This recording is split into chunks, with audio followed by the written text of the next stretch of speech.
C'est arrivé en juin 2009. Après de fortes pluies, les habitants de certaines régions du Japon sont sortis de leur maison en découvrant des poissons, des grenouilles et des têtards partout. Les champs, les routes, les pelouses et les toits étaient jonchés de ces créatures aquatiques. Un homme a eu la surprise de voir 13 carpes sur le toit et tout autour de son camion. Apparemment, il s'est arrêté pour les compter. Personne ne sait avec certitude d'où est venue cette pluie bizarre, mais la théorie la plus populaire affirme qu'une puissante trombe marine avait emporté toutes ces créatures. Elle les a ensuite transportées dans la haute atmosphère et a dispersé les animaux un peu partout sur la terre ferme. Les Arcus semblent tout droit sortis d'un film catastrophe. Ils se forment lorsque de l'air chaud et humide est pris dans un courant ascendant d'orage. Ces nuages de mauvais augure signifient le plus souvent qu'un orage se prépare. Les magnifiques nuages arc-en-ciel apparaissent au sommet de nuages gonflés, semblables à du coton après un orage. Les nuages cotonneux sont des nuages de basse altitude, ils planent généralement à une altitude d'environ 1800 mètres.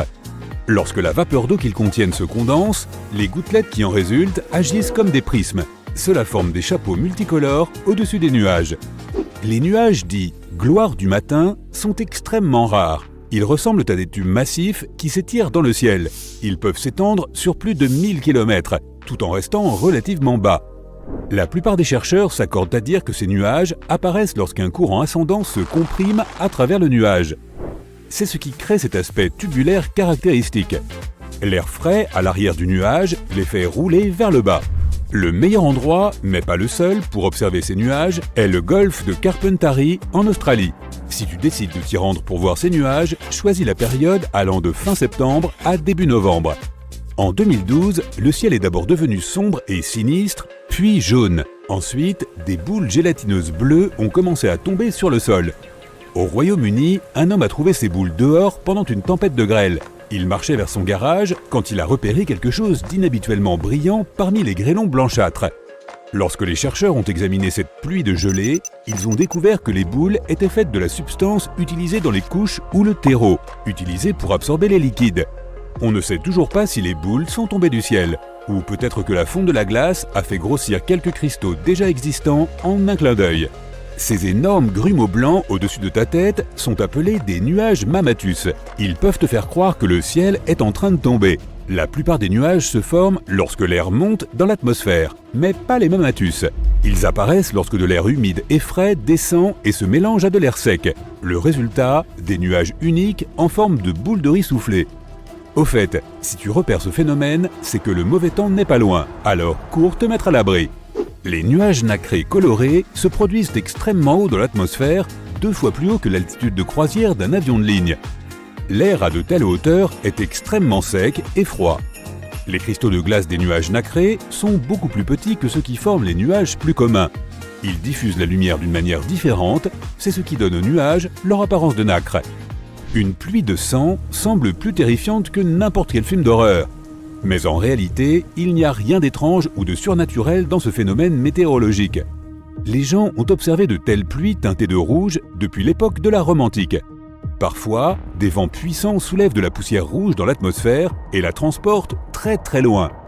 Au final, cette poussière se mélange aux nuages, ce qui colore la pluie. D'ailleurs, la poussière des mines de charbon peut rendre la pluie noire. Le pollen est responsable des pluies jaunes. Et d'autres types de poussière peuvent rendre la pluie blanche.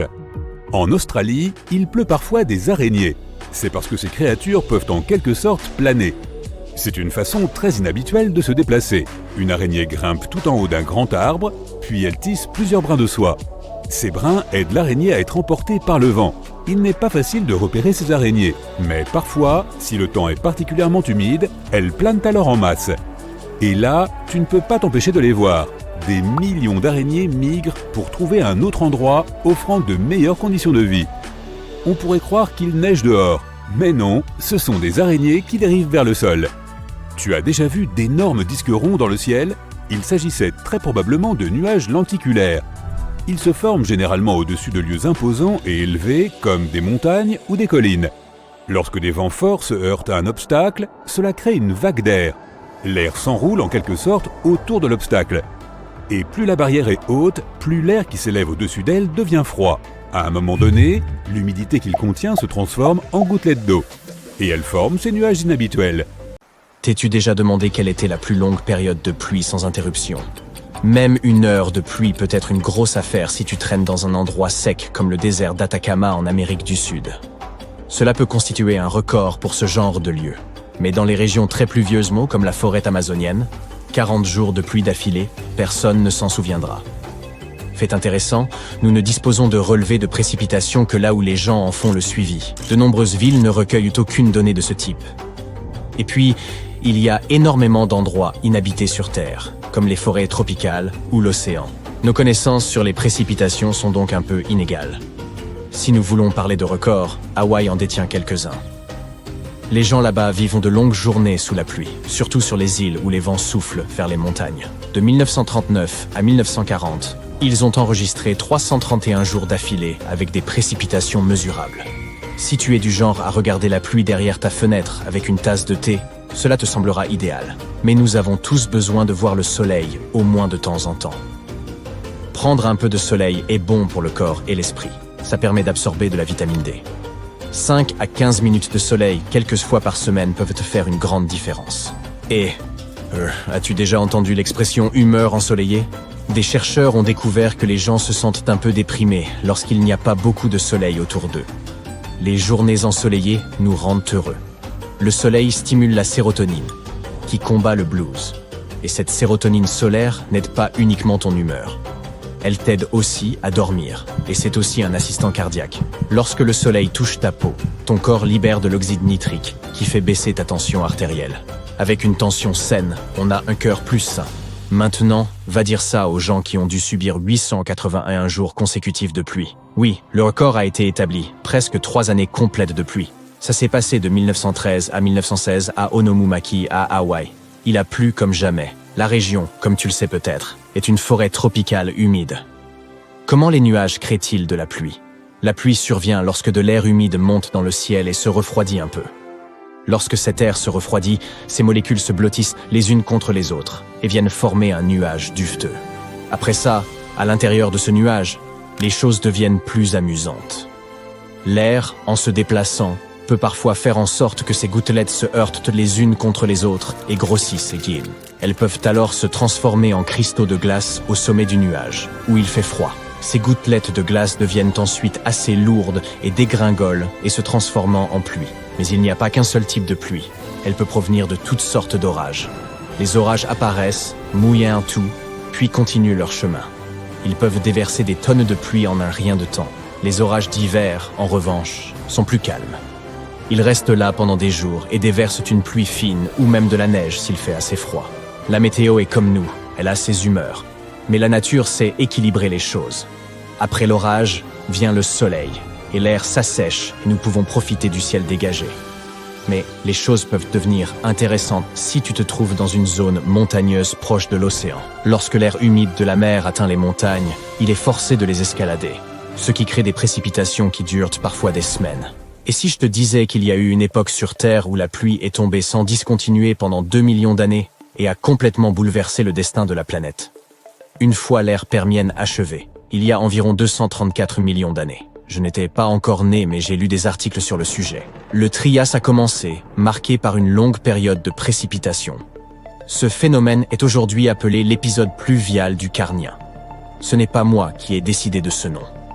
Des études récentes, étayées par des preuves, suggèrent qu'en fait le destin de la planète n'a pas été bouleversé et qu'il y a eu en vérité combustion de charbon et pas de pluie continue. Voilà qui brise un mythe solide. Une bonne chose de fait. Ensuite, nous avons les joints colonnaires, un terme sophistiqué pour désigner les motifs amusants qui se forment dans les coulées de lave, les filons-couches, les digues et d'autres éléments rocheux. Il en existe de toutes les formes et de toutes les tailles. La plupart se présentent sous la forme de colonnes droites et parallèles. D'autres ont des courbes et des largeurs variables. Elles peuvent atteindre une hauteur de 3000 cm. Enfin, 30 mètres, quoi. Ces colonnes sont formées par la pression et le refroidissement. Lorsque la lave se refroidit, elle rétrécit et se fissure. Une fois qu'une fissure s'est formée, la lave se déplace. Ces fissures s'étendent sur la surface de la coulée. L'eau se faufile dans la lave, ce qui la fait refroidir rapidement en commençant par la surface, créant ces motifs.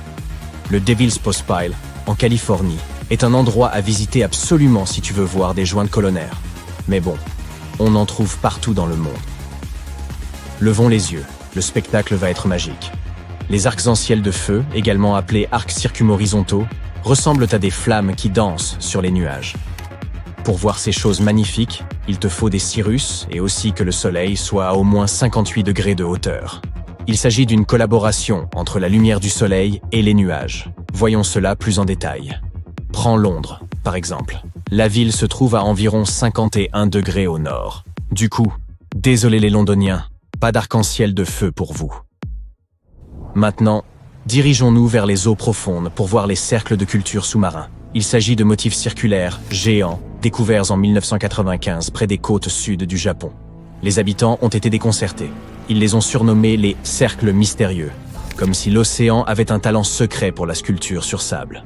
Le mystère a été résolu en 2011. L'artiste improbable s'est avéré être un minuscule poisson-globe d'à peine 13 cm de long. Les chercheurs ont découvert que les mâles passaient entre 7 et 9 jours à construire leur cercle en nageant et en utilisant leurs nageoires pour creuser des vallées dans le sol sablonneux. Ils décordent les sommets de leur création avec des morceaux de coquillages et de coraux, transformant ainsi leurs sculptures en chefs-d'œuvre. D'accord, ils ne le font pas pour l'amour de l'art. Ces cercles ont une fonction. Le centre sablonneux du cercle sert de nid. En nageant, les mâles remuent tout ça et ça attire le sable exactement à l'endroit désiré.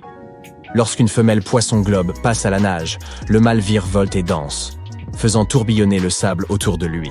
Si elle est impressionnée et se dit que c'est un bad boy, elle pond ses œufs dans le cœur du cercle.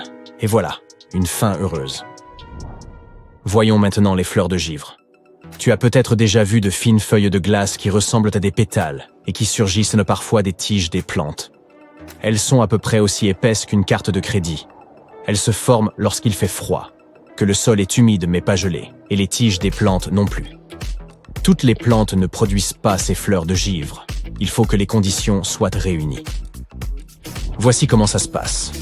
L'eau contenue dans la tige d'une plante est extraite du sol. Lorsqu'elle gèle, elle se dilate et fend la tige verticalement. Au contact de l'air froid, elle se transforme en glace. Au fur et à mesure que l'eau est aspirée par la fente, elle continue à pousser en de très fines couches de glace. La longueur de la fissure détermine si la fleur de givre ressemblera à un ruban fin ou à un ruban large. Et la façon dont elle s'enroule et se forme en pétales est aléatoire. La raison pourrait résider dans la différence de friction le long des côtés de la fente. Ces fleurs de givre sont uniques et délicates, et elles ne durent pas longtemps. Elles disparaissent rapidement. Pour les repérer, garde un œil sur les herbes hautes, en particulier dans les endroits peu tondus. La vernonie géante, les mûres, la Verbessina virginica sont de bonnes candidates.